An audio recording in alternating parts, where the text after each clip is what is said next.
Hi, I'm Oren Toner. Manchester United's minority owner Sir Jim Ratcliffe has come out and publicly backed Ruben Amorim, claiming he's got 3 years at the club. I'm here with talkSPORT's chief football correspondent Alex Crook to give us more on the situation. Yeah, it's obviously really interesting, the comments that Sir Jim Ratcliffe has made, basically suggesting that it's still too soon to judge Ruben Amorin. He has admitted that it's not been a great start to the season for Manchester United, but he has said that Ruben Amorin needs 3 years in that job to really prove himself. He's had a year already, there or thereabouts. His anniversary is in November. So obviously the suggestion is that regardless of results, he'll get 2 more years in situ. I think it would be naive to expect that if results don't improve, that Ruben Amorim will still be the manager in 3 years' time. But this is Ineos and Sir Jim Ratcliffe in particular coming out and publicly backing their appointment, because there has been a lot of noise in recent weeks about potentially a move for Sir Gareth Southgate or for Marco Silva at Fulham. Fabian Herzler at Brighton is another that is admired by the hierarchy at Old Trafford, and indeed Andoni Iraola down at Bournemouth as well. But I think really this is a reflection, that Ineos are determined that their appointment will be a success. And you have to remember, Dan Ashworth basically lost his job because he wasn't in favour, the former sporting director, of making this appointment. So the likes of Ratcliffe, Omar Barada and Jason Wilcox, the sporting director, lose a lot of face if the Amorim experiment ultimately fails. I think it's also a reflection of the fact it would be quite a costly business to get rid of Amorim and his coaching staff. And also the fact there's not a standout candidate. Of those names I've mentioned, I don't think any of them are guaranteed success at Old Trafford. Maybe Oliver Glasner at Palace looks the most likely fit, but mainly due to the system that at the moment isn't working particularly well for Ruben Amorim. So I expect him to continue, but I don't think it's a guarantee that he'll be there in 3 years' time. He's just clocked up his 50th game in charge of Manchester United. Erik ten Hag, I think a lot of people now see as a failure in that job. He clocked up twice as many wins in his first 50 games in charge. So the stats aren't great for Ruben Amorim. And then I've seen a graphic going around on social media of the teams that Manchester United have actually managed to beat in the Premier League. A couple of them have been relegated. A couple of them were down to 10 men. And a couple of them are newly promoted sides. So whatever Sir Jim Ratcliffe has said publicly, I think there's an acceptance from the corridors of power at Old Trafford that results have to improve quickly. Why is now the right moment to come out and back him publicly after such a poor run of results? Well, I think they're trying to silence some of the noise, because there has been a lot of speculation in the media. We were getting stories of Sir Gareth Southgate meeting Sir Jim Ratcliffe in recent weeks, and I think they're just trying to calm down a bit of the tension, make it clear to the players in that dressing room that they're still backing Ruben Amorim, and probably empower the manager to keep trying to impose his philosophy on the team. And that's the big problem with a lot of Manchester United fans, and maybe some of the players as well. This system that Amorim keeps telling us isn't the problem at the moment, isn't getting the best results out of the team, but he's not for turning. They've got a really interesting run of fixtures after this international break. It was an important win against Sunderland, again just to silence some of the doubters, but they go to Liverpool, a ground where they've not won, I don't think, for a decade in the Premier League. That's their first game back after this break. They've got Brighton at home, who've become a real bogey team for Manchester United in recent seasons. Then they've got Forest, who look there for the taking at the moment. No wins in 7 under Ange Postecoglou. And then it's Tottenham after that. Tottenham, who beat United in the Europa League final last season. They beat them twice in the Premier League, and they knocked them out of the League Cup. So 3 of those 4 teams next up on the horizon are teams that United haven't had a lot of recent success against.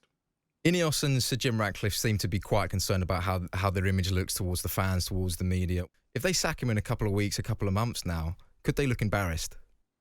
Well, they've got history of doing that, haven't they? They did it with Erik ten Hag when they were sort of staging this beauty pageant of potential replacements that summer during the last European Championships. Kept Erik ten Hag, extended his contract, and then sacked him 3 months into the season. They did it with Dan Ashworth. They spent months and millions of pounds prizing him away from Newcastle. So Jim Ratcliffe was telling anybody who would listen that Dan Ashworth was the best man for the job at that moment in time, and he was gone within months as well. So I think you do have to take whatever Sir Jim Ratcliffe and Ineos tell us with a pinch of salt. What I would say in their defence is that a big complaint about the Glazers is the lack of engagement. They don't speak to the media. They don't therefore reach out to the fans. The fact that Ineos are trying to be more transparent, I don't think we should necessarily use as a stick to beat them with. With Ratcliffe's and Ineos' history of coming out and backing managers as they did with Erik ten Hag before, should the fans really be believing what they're being told right now?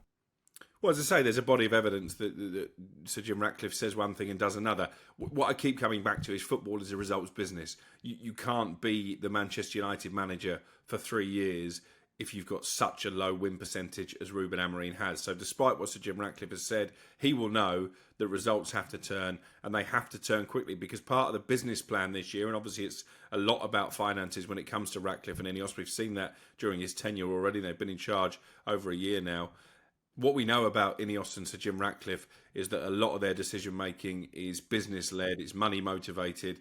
The target in terms of a financial point of view this year is to qualify for Europe. At the moment, United, although they're only 4 points behind Manchester City, I think, performance wise, look a long way behind qualifying for Europe, and ultimately that will decide the manager's fate. On the field, clearly it hasn't gone well, but off the pitch, financially, they seem to be in a good space. What more can you tell us on this? Well, they're a money-making machine, Manchester United. They always have been, they always will be. The stadium is full to capacity. They're queuing around the block for the megastore. They're still a massive entity in terms of their global brand. That's why they're talking about playing a money-spinning friendly, or maybe more than one, in Saudi Arabia during these dormant weeks, if you like, where they haven't got European football. They're already out of the League Cup. So I always felt like, and I said it on talkSPORT, Sir Jim Ratcliffe was over-egging it when he told us that United were in danger of running out of money by the end of this year. That is just not going to happen all the time. The stadium is full week in, week out, and all the time the cash tills are still ringing at the megastore. They've come under criticism, Ineos, for the cuts, no free lunches for staff anymore, lots of staff being made redundant. Is there a danger that the culture of the club, that it could be getting lost? Such a focus on finances. What are Ineos doing to approach the culture of the club? I think they've tried to improve it. Obviously, they've spent a lot of money bringing the training ground up to standard, and that looks a really impressive facility now. That's obviously talking about the stadium, because it's embarrassing when the rain falls and the stadium is leaking from the roof, particularly if United aren't doing very well on the pitch. And so Ruben Amorin has been given carte blanche to improve that culture. That's why Marcus Rashford is on loan at Barcelona. That's why Jadon Sancho has been loaned out. That's why Antony was let go. And that bomb squad that they had, including Alejandro Garnacho, he was given the authority to get rid of the bad eggs. I don't think it's a perfect dressing room, but I do think it's a much better one than the one he walked into. On the pitch now, do you think we'll see Amorim become more flexible? Will he change up the system, the style of play, maybe the formation? I don't think the formation will ever change, but I think it was interesting. There was a definite change in style against Sunderland at the weekend, particularly with Sen Lomans coming in goal. United went direct a lot more than we used to seeing under Ruben Amorin. That long ball forward from the goalkeeper, particularly into the channel occupied by Brian Mbeumo, it's something Mason Mount touched upon after the game. So I think maybe that's the first little example we've seen where Ruben Amorin realises he has to make subtle tweaks in order to get precious points on the board. The timing of this to come out and back your manager, does this come after a positive game against Sunderland, some better results in the league, 3 wins out of 5, a decent pre-season for the club? Is this why he's come out now and backed his man?